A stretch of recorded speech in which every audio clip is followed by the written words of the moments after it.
समझती, वो ये है कि हम सारे के सारे इस वक्त हैकेबल कम्युनिटी बन चुके हैं। ये जो हमारे हाथ में डिवाइस है ना, ये हमें लगता है कि शायद हमारे फायदे के लिए इजाद की गई है, और हमें ये लगता है कि ये फेसबुक है, ये मेरी सहूलत के लिए है, और व्हाट्सएप मेरी सहूलत के लिए है, और इंस्टाग्राम मेरी सहूलत के लिए है। लेकिन ये ऐसा नहीं है। आप पीटीसीएल की कॉल करें तो आपको 5-10 रुपए देने पड़ते हैं, किसी को खत लिखें तो आपको 10 रुपए की टिकट लगानी पड़ती है। हमारे जेहन में ये सवाल आना चाहिए कि व्हाट्सएप मुफ्त क्यों है? मैं अपनी बहन से डबलिन में बात करता हूं, 1-1 घंटे वीडियो बात करता हूं, मुझे पैसे क्यों नहीं मुझसे ले रहे? अच्छा, जिसने ये बनाया है वो उस पर अरबों डॉलर खर्च कर रहे हैं। इलॉन मस्क ने ये 42 बिलियन डॉलर की एक चीज खरीदी है, और वो चीज इस ऐनक जितनी भी नहीं है। उस चीज का नाम है ट्विटर, और ट्विटर से एक पैसा भी कोई नहीं कमा रहा। तो उसने 42 बिलियन डॉलर इतने बड़े बिजनेसमैन ने क्यों खर्च किए हैं? वो इसलिए कि जो हमारे हाथ में चीज दी गई है, इसके जरिए मुझे और आपको हैक किया जा रहा है। पहले हमें ये कहा जाता था कि हम हैकेबल एनिमल हैं, स्पीशी हैं, हम हैक हो चुके हैं। अगर आपको मेरी बात का यकीन नहीं आ रहा तो आप अपना अपना मोबाइल निकालिए और फेसबुक खोलिए, हम सबकी स्क्रीन डिफरेंट होगी। जबकि आप सिनेमा में फिल्म देखने जाएं तो एक ही स्क्रीन होगी, टीवी आप ऑन करें एक चैनल तो, लेकिन ये मेरी और आपकी हर एक की स्क्रीन डिफरेंट है, इसलिए कि मुझे और आपको हैक किया जा चुका है। ये फिक्शन नहीं है। जिस वक्त हम यहां एक सेल्फी खींच के बताएंगे, और वो सेल्फी एक जिक्सा पजल का एक छोटा सा बिट है, जो कि मेरा और आपका प्रोफाइल ऑलरेडी उनके पास मौजूद है।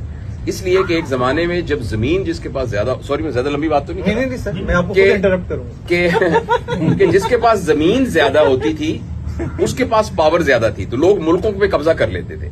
फिर ये पता लगा कि मशीनें अगर ज्यादा हो जाएंगी तो उस पे वो ताकतवर होगा। अब जिसके पास डाटा ज्यादा है वो ताकतवर है। ये बात मैंने इसलिए आपको बताई कि इस वक्त बहुत फजूल डाटा इसके ऊपर आ रहा है, और उस डाटा के जरिए हमारे दिमाग को प्लूट किया जा रहा है, खासतौर पर हमारी यूथ के। तो मैं इसकी तफसील में जाने की बजाय सिर्फ मैंने इशारतन अर्ज किया है, हमारे लिए इसके ऊपर जो ये काम कह रहे हैं, वीलॉग बनाना या जो हम अच्छी बात सोच रहे हैं उसको बयान करना इसलिए बहुत जरूरी है कि हम उस गलत डाटा को कम से कम कुछ ना कुछ कम्बैट कर सके, कोई ना कोई अच्छी बात इसके ऊपर नजर आए। दुनिया का तो अब तो ये तो हिस्सा बन गया है, और हमारा भी जिंदगी का हिस्सा है। इसमें अब इसको अपने आप को बचाएं कैसे? देखिए, मुझे तो ये लग रहा है कि बहुत जल्दी इंसानियत ने यह फैसला किया हुआ है, इंसानियत ने इस बुनियाद पर फैसला किया हुआ है कि लोगों का वैल्यू सिस्टम अब ये बन गया है कि जिसके पास पैसा ज्यादा होगा वो ताकतवर होगा। पैसे की अहमियत हमेशा मुआशरे में रही है, लेकिन पैसा वैल्यू सिस्टम के एतबार से टॉप पर नहीं था। वैल्यू उस चीज की थी जो पैसे के बगैर खरीदी जा सकती है। हम भी कहेंगे कि ईमानदारी की ज्यादा वैल्यू है पैसे से, सच्चाई की। लेकिन दुनिया में कुछ लोगों ने यह ठान लिया है कि उन्होंने पूरी दुनिया के सरमाए को इकट्ठा करना है, और वो लोग इकट्ठे भी हो चुके हैं, और वो इस चक्कर में इस दुनिया को यहां से नीस्तो नाबूद करने पर तुले हुए हैं। ये जो कुछ मेटावर्स हो रहा है और जिस तरीके से डाटा कंट्रोल हो रहा है, कुछ अरसे के बाद मुल्कों की हुकूमत नहीं होगी बल्कि ऑर्गेनाइजेशंस की हुकूमत होगी। अभी भी गूगल का बजट जो है वो बहुत सारे मुल्कों से ज्यादा है। तो इसमें मैं आपके सवाल का जवाब देता हूं। तेज बारिश हो रही है, आप क्या बताइए इस बारिश से कैसे बचें? मुझे जाना तो है एनआईसी में भी, तो आप बारिश को नहीं रोक सकते। हाँ, खुद रेनकोट पहन सकते हैं और छतरी रख सकते हैं। तो मेरी सजेशन ये होगी कि इस मोबाइल के स्क्रीन के यूज को अपने बच्चों के लिए और अपने लिए जितना लिमिट कर सकते हैं उसको लिमिट कीजिए।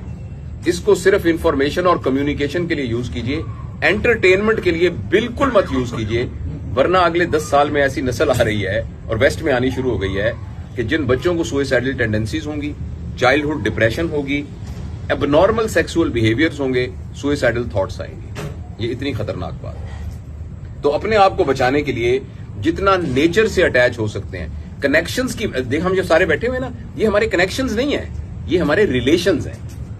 लेकिन मेरे 10,000 फॉलोअर हैं अगर, तो ये मेरा कनेक्शन है। बच्चों को रिलेशंस पर लेके आइए, बच्चों को तफरीह गाहों में लेके जाइए, बच्चों को साइबर बर्ड से दूर कीजिए, बच्चों को फिजिकल टाइम दीजिए। ये इससे बचने का तरीका है, अदरवाइज ये एक तूफान है जो आके तबाह कर देगा। सर, आप